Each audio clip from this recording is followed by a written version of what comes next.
ಲಕ್ಷ್ಮಿ, ಏ ಲಕ್ಷ್ಮಿ, ತಂಗಿ ಕಾಲೇಜಿಗೆ ಹೋದಾಳೆ? ಹೌದ್ರಿ, ಹೋಗಿದ್ದಾಳೆ. ನೋಡಿ, ಮಹಾರಾಷ್ಟ್ರದಲ್ಲಿ ಕುಸ್ತಿ ಇದೆ ಅಂತೆ, ಅದನ್ನ ಮುಗಿಸ್ಕೊಂಡು ಬರ್ಬೇಕಾದ್ರೆ ತಂಗಿನ ಕರ್ಕೊಂಡು ಬರ್ತೀನಿ ಅಂತ ಭದ್ರೆ ಹೇಳಿ ಹೋಗಿದ್ದಾನೆ. ಹಾಗಾದರೆ ನಾನೀಗ ಕಬ್ಬು ಬೆಳೆಗಾರ ಸಮಾವೇಶಕ್ಕೆಂದು ಬೆಳಗಾವಿಗೆ ಹೊರಟಿದ್ದೇನೆ. ತಮ್ಮ ಬರುವುದು ತಡವಾದರೂ ಬಸವಂತನನ್ನು ಕಳಿಸಿಕೊಡುವೆ.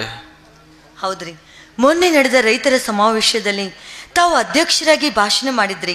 ಅಂದಾಗ ಅದೆಲ್ಲ ರೈತರ ಮನಸ್ಸು ಮುಟ್ಟಿ ಹುರಿದುಂಬಿಸಿದ್ರಿ. ಈ ನಿಮ್ಮ ಭಾಷಣ ಮನಸ್ಸೋತು ಆ ಸರ್ಕಾರ ನೆರವಿಗೆ ಬಂದ್ರೆ ಅಷ್ಟೇ ಸಾಕು. ಯಾಕಂತೀರ? ಇದೆಂತ ಮಾತು ಲಕ್ಷ್ಮಿ ನಿನ್ನದು? ನಿನ್ನ ಪ್ರತಿಯೊಂದು ಅರ್ಥಗರ್ಭಿತ ಮಾತು ಕೇಳಿದ್ರೆ ಒಂದು ಕ್ಷಣ ಕೂಡ ನಿನ್ನ ಬಿಟ್ಟು ಇರುವ ಹಾಗಿಲ್ಲ. ನಿನ್ನಂತ ದಿಟ್ಟ ಹೆಣ್ಣ ನನ್ನ ಸತಿಯಾಗಿ ಪಡೆದು ನನ್ನ ಯಾವ ಜನ್ಮದ ಪುಣ್ಯವೋ ನಾ ಕಾಣೆ. ಎಲ್ಲಿ ನಗು ನಗುತ್ತಾ ಕಳಿಸಿಕೊಡಬಾರದೆ ನನ್ನನ್ನು? ಸೂರ್ಯನ ಸ್ನೇಹಕ್ಕೆ ಕಿರಣಗಳೇ ಸಾಕ್ಷಿ, ಚಂದ್ರನ ಸ್ನೇಹಕ್ಕೆ ಸಾಗರವೇ ಸಾಕ್ಷಿ, ನಮ್ಮಿಬ್ಬರ ಪ್ರೀತಿಗೆ ನನ್ನ ಹೃದಯವೇ ಸಾಕ್ಷಿ. ಈಗ ನೀವು ಸಮಾವೇಶಕ್ಕೆ ಹೋಗ್ತಾ ಇದ್ದೀರಾ, ಹಾಗೆ ಆಗ್ಲಿ. ನವಿಲಿನಂತೆ ನರ್ತಿಸುವ ನಾರಿಯ ಮಾತು ಅಲ್ಲಗಳಿದೆ.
ಬಾ ಸೋದರ, ರಾಷ್ಟ್ರ ಮಟ್ಟದ ಕುಸ್ತಿ ಮುಗಿಸಿಕೊಂಡು ಈಗ ಬಂದೇನಪ್ಪ. ಹೌದಣ್ಣ, ರಾಷ್ಟ್ರ ಮಟ್ಟದ 80 kg ಕುಸ್ತಿ ಕಡೆ ನನ್ನದಾಯಿತಣ್ಣ. ಸಂತೋಷ ಸಹೋದರ, ನಿನ್ನಂತ ತಮ್ಮನನ್ನು ಪಡೆಯೋದಿಂದಲೇ ಜಮೀನ್ದಾರನ ಮನೆತನ ಜನ ಮೆಚ್ಚುಗೆ ಪಡೆಯುತ್ತಿದೆ. ಧರ್ಮದ ದಾರಿಯಲ್ಲಿ ಸಾಗುವ ನಮಗ ದೇವರ ಶಿರಶಕ್ತಿ. ಹಾ ಲಕ್ಷ್ಮಿ, ಆ ರೀತಿ ಮಾಡು ನನ್ನ ತಮ್ಮನಿಗೆ. ನೀವು ಹೇಳೋದು ಹೆಚ್ಚ, ನಾನು ಮಾಡೋದು ಹೆಚ್ಚ. ನೀವು ಸೈಡ್ ಬನ್ನಿ, ನೀವು ಮುಂದೆ ಬನ್ನಿ.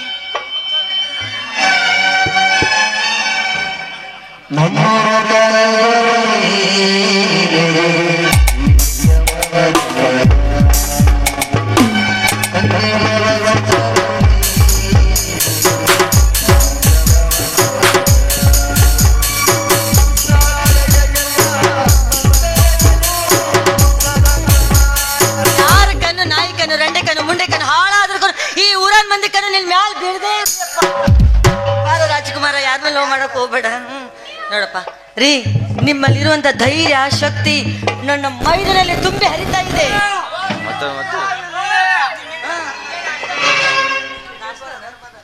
ನಿಮ್ಮಿಬ್ಬರ ಧರ್ಮ ತ್ಯಾಗ ಶ್ರೀರಕ್ಷೆ ಸದಾ ನನ್ನ ಮೇಲೆ ಇರುವಾಗ ನನಗೆ ಯಾವ ಕೊರತೆ ಇಲ್ಲಣ್ಣ. ಈ ನನ್ನ ನರನಾಡಿನಲ್ಲಿ ಇಂಥ ಶಕ್ತಿ ಹರಿಯಬೇಕಾದರೆ ನೀವು ಉಣಿಸಿ ತಿನಿಸಿ ಬೆಳೆಸಿದ ಈ ಕೈತುತ್ತೇ ಸಾಕ್ಷಿ. ಈ ಕೈತುತ್ತಿನಲ್ಲಿ ಇಂಥ ಧರ್ಮ ಶಕ್ತಿ ತುಂಬಿದೆ ಎಂದಾಗ ಯಾವ ನನ್ನ ಮಗ ನಿಮ್ಮ ಮೇಲೆ ಕೈ ಎತ್ತಿದರೆ ಅವರ ಕೈಗಳನ್ನು ಕತ್ತರಿಸಿ ಹಾಕಿಬಿಡ್ತೇನೆ. ಸಂತೋಷ ತಮ್ಮ, ಸಂತೋಷ. ನೀನೀಗ ತಂಗಿಯನ್ನು ಕರೆಯಲು ಹೋಗು. ಆಯ್ತಣ್ಣ.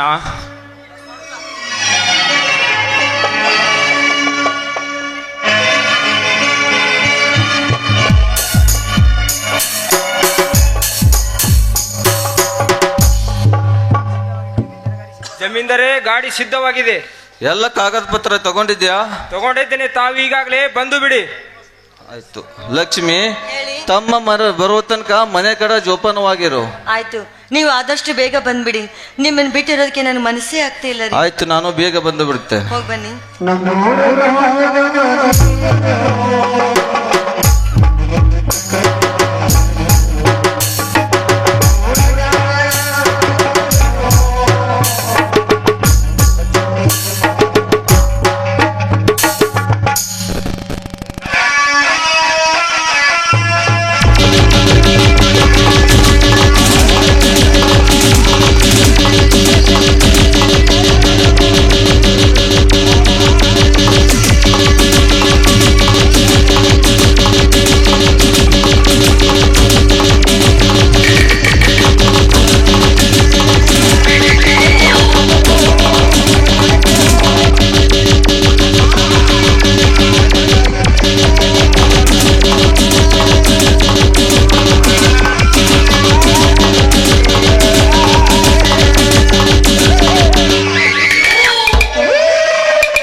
ಆಹಾ,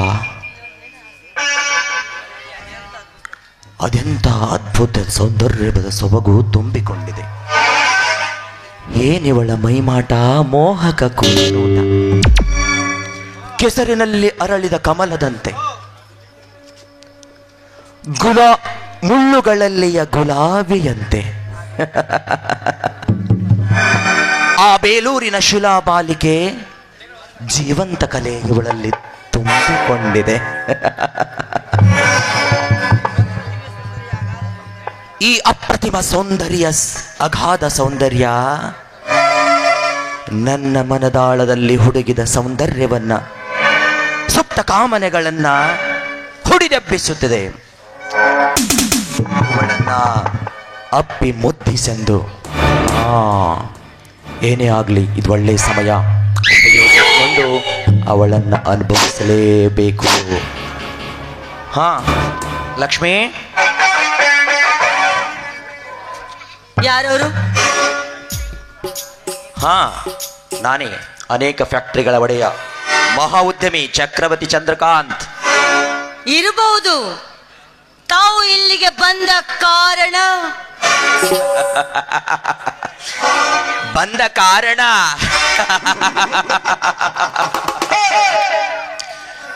ಲಕ್ಷ್ಮೀ ಪುತ್ರನೊಬ್ಬ ಯುಗ ಪುರುಷ ಹರ್ಷದಿ ಶ್ರೀ ರತ್ನದ ಕಡೆ ಧಾವಿಸಿ ಬರುತ್ತಿರುವನೆಂದರೆ ಬಂದ ಕಾರಣ ಕೇಳುತ್ತಿರುವ ನಿನ್ನ ಮಾತು ಕೇಳಿ ನನಗೆ ಆಶ್ಚರ್ಯವಾಗ್ತಾ ಇದೆ ಲಕ್ಷ್ಮಿ. ಯಾಕೆಂತ ನಗು, ಯಾಕೆ ಇಂಥ ಅಪಹಾಸ್ಯ ಪರಿಹಾಸ್ಯ? ನನಗೊಂದು ನಿಮ್ಮ ಮಾತೆ ಅರ್ಥನೇ ಆಗ್ತಾ ಇಲ್ಲ. ಅರ್ಥ ಅನರ್ಥಗಳ ಮಧ್ಯೆ ವ್ಯರ್ಥ ಸಮಯ ಕಳೆಯಬೇಡ ಲಕ್ಷ್ಮಿ. ಒಡೆದ ಮುತ್ತು ಕಳೆದ ಹೊತ್ತು ಮತ್ತೆ ಬರಲಾರದು. ಬೇಗ ನನ್ನ ಮಾತಿಗೆ ಸ್ವಲ್ಪ ಗಮನ ಕೊಡು. ಅಂದರೆ ಚಂದ್ರನಿಗೆ ಚಕೋರಿ ಹಾಗೆ ಈ ಚಂದ್ರಕಾಂತನ ಸಮ್ಮತಿಗೆ ವಿನಂತಿಗೆ ಸಮ್ಮತಿ ನೀಡಿ ನೀನು ಪ್ರೀತಿಯ ರಾಗ ಹಾಡಿದರೆ ನಿನ್ನಡಿಗೆ ಬಂಗಾರದ ಹೂಗಳನ್ನು ಸುರುವಿ ನಿನ್ನ ಕುಸುಮ ಕೋಮಲ ಸೌಂದರ್ಯವಾದ ಕೈಗಳನ್ನು ಹಿಡಿದು ನಿನ್ನನ್ನ ನನ್ನಡಿಗೆ ನನ್ನತ್ತ ಸಂಭ್ರಮದಿಂದ ಬರಮಾಡಿಕೊಳ್ಳುವೆ. ಏನಂತೀಯ? ಚಂದ್ರಕಾಂತ್ ಚಕ್ರವರ್ತಿ ನಾನೆಂದು ತಿಳಿದು ಚಂದುಳ ಚೆಲುವೆರ ರೂಪಕ್ಕೆ ಮನಸ್ಸೋತು ಕೋತಿಯಂತೆ ಹಾರಾಡಿದ್ದೆ. ಆದ್ರೆ ಕುಣಿದು ಬರುವ ನಿನ್ನ ಕಾಲನೆ ಕಡಿದು ಹಾಕಬೇಕಾಗುತ್ತೆ. ಎಚ್ಚರ! ನನಗೆ ಎಚ್ಚರ! ಲೇ ಹೊಚ್ಚು ಹೆಣ್ಣೆ, ನಿನ್ನ ಗಂಡನೊಬ್ಬ ಹುಚ್ಚನೆಂದು ಗೊತ್ತಿದ್ದರು ನನಗೆ ಕಾಲು ಕಡಿತೀನಂತ ಹೇಳ್ತೀಯಾ? ಸೊಕ್ಕಿನ ಹೆಣ್ಣೆ,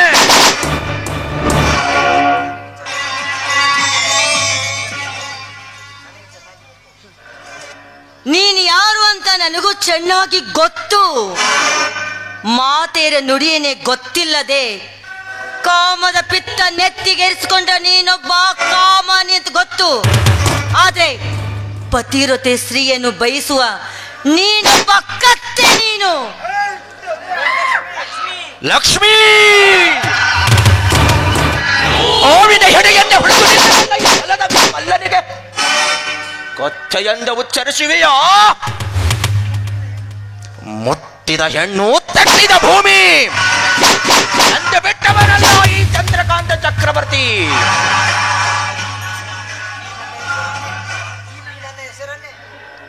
ಈ ನನ್ನ ಹೆಸರನ್ನೇ ಕೇಳಿದರೆ ಇಡೀ ನಾಡಿನ ಜನಗಳೇ ನಡಗುತ್ತಿರುವಾಗ ನನಗೆ ಮತಹೀನನೆಂದು ನುಡಿತೀಯಾ? ನಿನ್ನ ಹೆಣ್ತನ ಮಣ್ಣು ಸೇರುವುದು. ನಾನು ಯಾರು ಗೊತ್ತಾ? ಗರತಿ ಗಂಗವ್ವನ ಮಗಳು ನಾನು. ಗರತಿ ಭಾರತೀಯ ಮಗಳು. ಅಷ್ಟೇ ಅಲ್ಲ, ಮಹಾಪುರುಷ ರಂಗನಾಥ ಜಮೀನ್ದಾರ ಸತಿ ನಾನು. ಅಂದಾಗ ಈ ಪತಿರತೆಯನ್ನು ಮುಟ್ಟೋದಕ್ಕೇನು ಆ ಮೃತ್ಯುನೂ ತಲೆ ಬಾಗುತ್ತೆ. ಅಂದಾಗ ನನ್ನ ಶಕ್ತಿಗೆ ನಿನ್ನ ಯುಕ್ತಿ ತೋರಿಸ್ತೀಯಾ?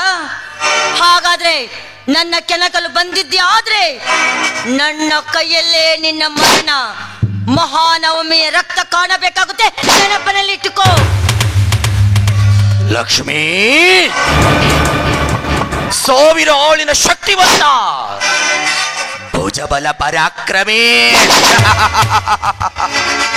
ಆ ಕೀಚಕನಂತೆ ಶಕ್ತಿ ತುಂಬಿಕೊಂಡಿರುವ ಈ ಚಂದ್ರಕಾಂತನ ಮಾತನ್ನ ತಿರಸ್ಕರಿಸಬೇಡ. ಈ ನನ್ನ ಮಾತಿಗೊಲಿದು ನನ್ನ ಮನೆ ಸೇರಿದರೆ ನನ್ನ ಮನಸ್ಸಿನಂತೆ ಒಪ್ಪಿಕೊಂಡು ನಿನಗೆ ಸುವರ್ಣ ಸಾಮ್ರಾಜ್ಯವನ್ನೇ ಕಟ್ಟಿ ವಜ್ರ ಖಚಿತ ಮಂಚದ ಮೇಲೆ ತೂಗುವೇನು.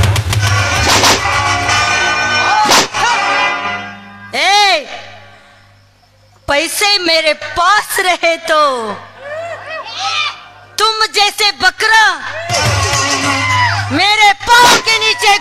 आते हैं। कौवा कितने भी ऊंचे उड़े तो कम है, कबूतर नहीं बनते।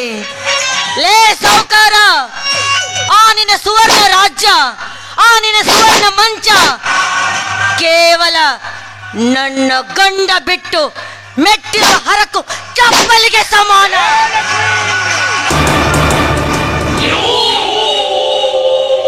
ಎಷ್ಟು ಚೀರಬೇಡ ನೀನು.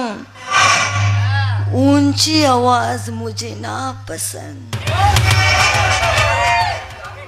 ಸುನಾಮಿ, ಸುಂಟ್ರಗಾಳಿ, ಬಿರುಗಾಳಿ ಯಾವಾಗಲೂ ಒಂದ್ಸಲನೇ ಬರೋದು. ಅದು ಬರುತ್ತೆ ಅಂತ ಅದ್ರ ಭಯ ಇರುತ್ತೆ, ಬಂದು ಹೋದ್ಮೇಲೆ ಅದ್ರ ಹವಾ ಇರುತ್ತೆ. ನಾನ್ ಬರೋವರೆಗೂ ಮಾತ್ರ ಹೋದ ವರ್ಷ ನಿಂದ ಹವಾ, ನಾನ್ ಬಂದ ಮೇಲೆ ನಂದೇ ಹವಾ. ನೀ ಬರುವಾಗ ಹೋಗುವಾಗ ಹವಾ ಬದಲಾಗಬಹುದು. ಈ ಚಂದ್ರಕಾಂತರ ಹವಾ ಇಂದು ಎಂದು ಎಂದೆಂದು ಇದ್ದೇ ಇರುತ್ತೆ. ಇವನು ಯಾರು? ಭೂಮಿಯಾಗ ಬೆಳೆ ಐತಿ, ಬಂದೂಕ್ನ್ಯಾಗ ಬುಲೆಟ್ ಐತಿ, ಆದ್ರೆ ನನ್ನ ಮೈಯಾಗ ಬಾಗಲಕೋಟೆ ಜಿಲ್ಲಾದ ಮಗುರ್ ಐತಿ. ನಿನ್ನಂಥವಳನ್ನು ಎಷ್ಟು ನೋಡಿಲ್ಲ ನಾನು. ಹೌದಾ? ನನ್ನಂತವ್ ನೋಡಿದ್ಯಾ, ಬಟ್ ನನ್ನ ನೀನು ನೋಡಿಲ್ಲವಲ್ಲ. ಸುಟಿಕೆ ಹೊಡೆಯೋದ್ರೊಳಗ ಸಾವಿರಾರು ಹೆಣ್ಣುಗಳನ್ನ ಲೈನ್ ಹತ್ತಿಸಬಲ್ಲ ಈ ಛಲದಂತ ಮಲ್ಲನಿಗೆ ನೀನೇ ಅವಳಲ್ಲಿ ಕೀಚಕನಂತೆ ಕೆನಕ್ಕೆ ಹಾರಲು ಬಂದಿದ್ದೆ, ಆದ್ರೆ ಅವಳ ಗಂಡ ಭೀಮ ಗುದ್ದಿಕೊಂದಂತೆ ನನ್ನ ಗಂಡ ಬಂದು ನಿನ್ನನ್ನು ಒತ್ತು ಸಾಯಿಸುತ್ತಾನೆ. ತ್ರಿಗರ್ತ ದೇಶವನ್ನು ನಡಗಿಸಿ ನಿಲ್ಲಬಲ್ಲ ನನ್ನ ಶಕ್ತಿಗೆ ನಿನಗೆ ಎಷ್ಟು ಬಣ್ಣಿಸಿದರೂ ಪ್ರಯೋಜನ, ನಿನಗೆ ಸಾವೇ ಗತಿ. ಆದರೂ ಸಮೇತ ಒಂದು ಅವಕಾಶ ಕೊಡ್ತೀನಿ, ಒಪ್ಕೋತೀಯಾ? शीशे का घर है तो तेरा, पत्थर का दिल है मेरा. एक ना एक दिन ये पत्थर का दिल उड़ जाए तो तेरा शीशे का घर टुकड़े टुकड़े टुकड़े हो जाएगा. ओए, ನಿನ್ನ ಗುಂಡಿಗೆ ಹೆದರುವ ಹೆಣ್ಣು ನಾನಲ್ಲ. ನಾನು ಸತ್ರು ಚಿಂತೆ ಇಲ್ಲ, ಪವಿತ್ರವಾದ ನಿನ್ನ ಶೀಲವನ್ನ ನಿನಗೆ ಮಾತ್ರ ಒಪ್ಪಿಸಲಾರೆ. ನನ್ನ ಗಂಡ ಗುಂಡು ಬಿಟ್ಟ ಎಂಜಲನ್ನು ಮುಟ್ಟಲು ಬಂದಿದ್ಯಾ? ಆ ನಿನ್ನ ರಕ್ತ ಜಾರತನದ ರಕ್ತ. जंगल का जानवर 2 कदम पीछे गया तो समझ लेना कि शेर आया है. शेर ही 2 कदम पीछे गया तो समझ लेना. ಚಕ್ರವರ್ತಿ ಚಂದ್ರಕಾಂತ ಆಯಾ ಬೋಲ್ಕೆ ನಿನ್ನ ಸೊಕ್ಕಿನ ಮಾತಿಗೆ ನಿನ್ನ ಬೆಲೆ ಕಟ್ಟಲೇಬೇಕು. ಈ ಚಂದ್ರಕಾಂತನಿಗೆ ಎದುರಾಗಿ ಮಾತನಾಡುವಿಯಾ? ಯಾರಿವನು? ಹತ್ತೂರಿನ ಒಡೆಯ ಚಕ್ರವರ್ತಿ.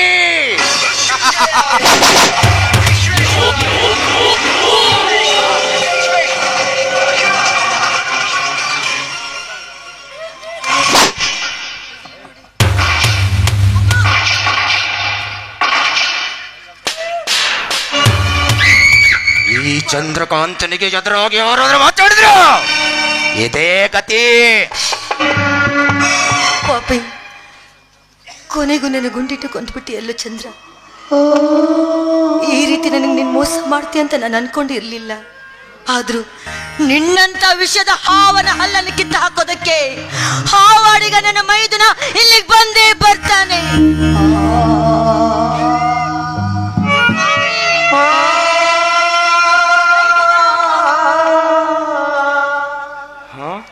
ಅತ್ತಿಗೆ, ಯಾರತ್ತಿಗೆ ನಿನಗೆ ಈ ಸ್ಥಿತಿಗೆ ತಂದವರು?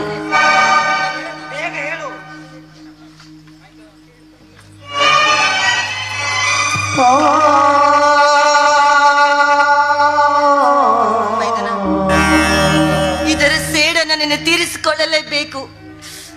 ನನ್ನ ಈ ಸ್ಥಿತಿಗೆ ಕಾರಣ ಆದವರು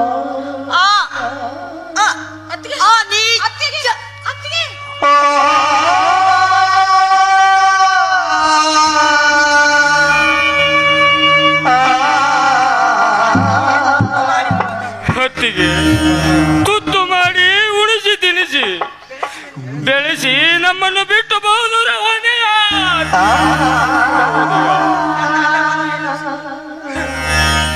ನನ್ನ ಬಂದು ನನ್ನ ಲಕ್ಷ್ಮಿಯಲ್ಲಿ ಎಂದು ಕೇಳಿದಾಗ ನಾನೇನೆಂದು ಉತ್ತರ ಕೊಡಲಿ ತಾಯಿ, ನಾನೇನೆಂದು ಉತ್ತರ ಕೊಡಲಿ?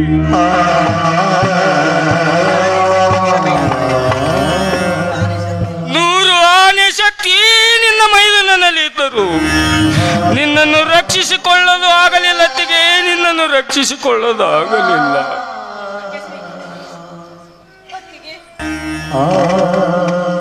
ಯಾವ ವಿಷಯಗಳಿಗೆ ನೀನು ಈ ರೀತಿ ಬಲಿಯಾಗಿಪ್ಪ?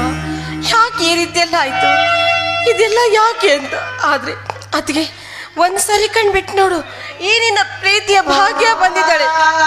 ಆದ್ರೆ ನಮ್ಮನ್ನೆಲ್ಲ ಬಿಟ್ಟು ಹೋಗ್ಬೇಡ ಅತ್ತಿಗೆ, ನಮ್ಮನ್ನೆಲ್ಲ ಬಿಟ್ಟು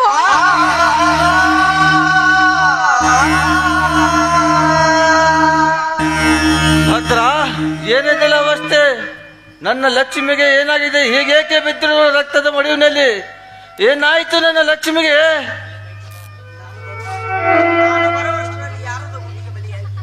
ನಾನು ಬರುವಷ್ಟರಲ್ಲಿ ಯಾರ ಗುಂಡಿಗೆ ಬಲಿಯಾಗಿ ನಮ್ಮನ್ನು ಬಿಟ್ಟು ಬಹುದೂರ ಹೋದಳಣ್ಣ, ಬಹುದೂರ ಹೋದಳು. ಅಂದರೆ ನನ್ನ ಲಕ್ಷ್ಮಿ ನಮ್ಮನ್ನೆಲ್ಲಾಗಲಿ ಹೋದಳೆ.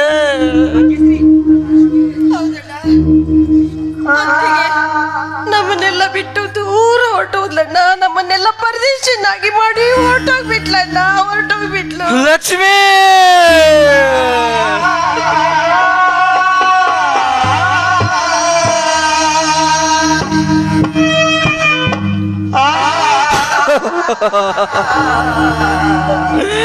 ಲಕ್ಷ್ಮಿ ಲಕ್ಷ್ಮಿ ವೇದಿಕೆಯಲ್ಲಿ ರೈತರಿಗಾಗಿ ಅಪ್ಪರಿಸಿ ಗದ್ದರಿಸಿ ಮಾತಂದೇಳುವ ನಿನ್ನ ನುಡಿಯನ್ನಂತೂ ಮರೆಯಲು ಲಕ್ಷ್ಮಿ, ನಿನ್ನ ನುಡಿಯನ್ನಂತೂ ಮರೆಯಲಿ.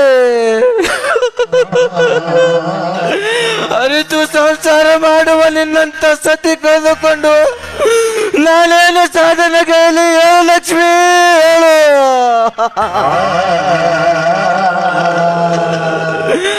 ಮಣ್ಣಿನ ಮಗ ನನ್ನ ಗಂಡ, ಜನ ಮೆಚ್ಚಿದ ಜಮೀನ್ದಾರ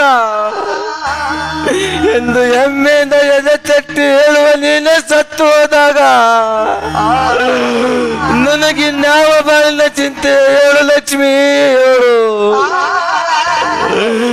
ಕೆಳದಲ್ಲಿ ಸತ್ತು ಹೋಗುವ ಈ ಜೀವಕ್ಕೆ ಜೀವ ಇಟ್ಟಾದರೂ ಏನು ಮಾಡಲಿ?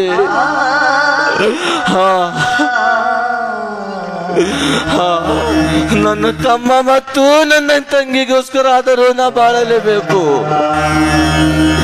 ಲಕ್ಷ್ಮಿ, ನೀ ಹೇಳಿದ ಎಲ್ಲ ಕಾರ್ಯವನ್ನು ನಾ ಸಾಧಿಸಲೇಬೇಕು. ಮಣ್ಣಿನ ಮಗ, ಜನ ಮೆಚ್ಚಿದ ಜನನಾಯಕ ಎಂಬ ಕೀರ್ತಿ ನಾ ಸಾಧಿಸಲೇಬೇಕು. ಆದರೆ ಈ ಶೇಡು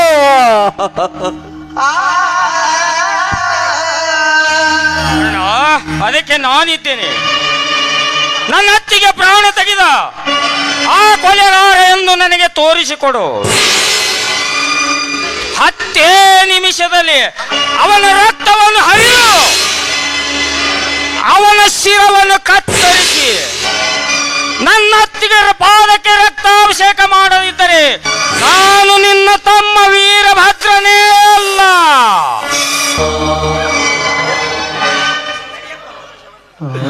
ನಡೆಯಪ್ಪ, ಮೊದಲು ಶವ ಸಂಸ್ಕಾರ ಮಾಡೋಣ. ಎಲ್ಲಾ ವ್ಯವಸ್ಥೆ ಮಾಡಿದ್ದೀನ್ರಿ ಸಾವ್ಕಾರ್ರೆ. ಬಸವ, ನಡೆಯೋ ನಿನ್ನ ತಾಯಿ ಜಾತ್ರೆಗೆ.